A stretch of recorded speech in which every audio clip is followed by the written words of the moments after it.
ഒരു ഫോട്ടോഷൂട്ടും അതിനു പിന്നാലെ വന്ന ഒരു ട്വീറ്റും കൊണ്ട് ശ്രദ്ധ നേടിയ താരമാണ് ശ്രീലക്ഷ്മി സതീഷ്. ശ്രീലക്ഷ്മി സതീഷ് സമ്മതം മൂളും മുൻപേ രാംഗോപാൽ വർമ്മ അദ്ദേഹത്തിന്റെ ഓഫീസ് ചുമരിൽ ശ്രീലക്ഷ്മിയുടെ ചിത്രം തന്റെ നായികമാരുടെ പാനലിലേക്ക് പ്രതിഷ്ഠിക്കുകയും ചെയ്തു.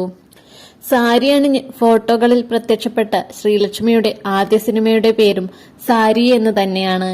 ഈ ചിത്രത്തിന്റെ ഫസ്റ്റ് ലുക്ക് സാരി ദിനത്തിലാണ് സോഷ്യൽ മീഡിയ ഹാൻഡിലുകളിൽ പ്രത്യക്ഷപ്പെട്ടത്. തന്റെ ജീവിതത്തിലും ശ്രീലക്ഷ്മിക്ക് അഭിപ്രായങ്ങളും തിരഞ്ഞെടുപ്പുകളും ഉണ്ട്. സാരി ചുറ്റിയുള്ള ചിത്രം വന്നപ്പോൾ തന്നെ മേനി പ്രദർശനം എന്ന് പലരും ഈ യുവതിയെ അധിക്ഷേപിച്ചു.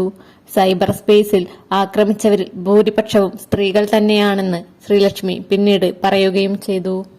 വീണ്ടുമുള്ള ഫോട്ടോഷൂട്ടുകളിലായിരുന്നു ഇതിനുള്ള മറുപടിയായി ശ്രീലക്ഷ്മിക്ക് പറയാനുണ്ടായിരുന്നത്. രാജാ രവിവർമ്മയുടെ പെയിന്റിംഗ് പോലെ മനോഹരമായി ശ്രീലക്ഷ്മി പോസ്റ്റ് ചെയ്തു. കമന്റുകാരെ കമന്റ് ബോക്സ് പൂട്ടി അവർ പുറത്താക്കി. രാംഗോപാൽ വർമ്മ ട്വീറ്റ് ചെയ്തപ്പോൾ മുതൽ മാത്രമാണ് ശ്രീലക്ഷ്മി അങ്ങനെയൊരാൾ ഉണ്ടെന്ന വിവരം അറിയുന്നത് പോലും.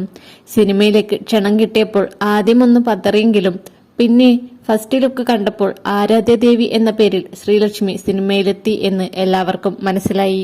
ചില പരസ്യ ചിത്രങ്ങളിൽ പ്രധാന മോഡലാവാനും ശ്രീലക്ഷ്മിക്ക് അവസരം വന്നു ചേർന്നു. ആഘോഷ് വൈഷ്ണവ് നടത്തിയ ഫോട്ടോഷൂട്ടാണ് ശ്രീലക്ഷ്മിയെ ഇന്ന് കാണുന്ന ആരാധ്യദേവി വരെയാക്കി മാറ്റിയത്.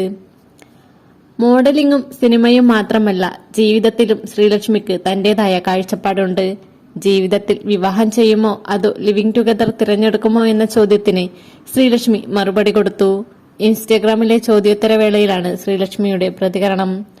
ഒന്നും മറ്റൊന്നിനേക്കാൾ മികച്ചത് എന്ന അഭിപ്രായക്കാരിയല്ല ശ്രീലക്ഷ്മി. ഒരെണ്ണം പഴയതെന്നോ മറ്റേത് പുതിയതെന്നോ വിളിക്കാനുമില്ല, രണ്ടും എന്നാണ് ശ്രീലക്ഷ്മി സതീഷ് നൽകുന്ന മറുപടി. കൂടുതൽ വാർത്തകൾക്കും വീഡിയോകൾക്കുമായി ചാനൽ ലൈക്ക് ചെയ്യുക, സബ്സ്ക്രൈബ് ചെയ്യുക.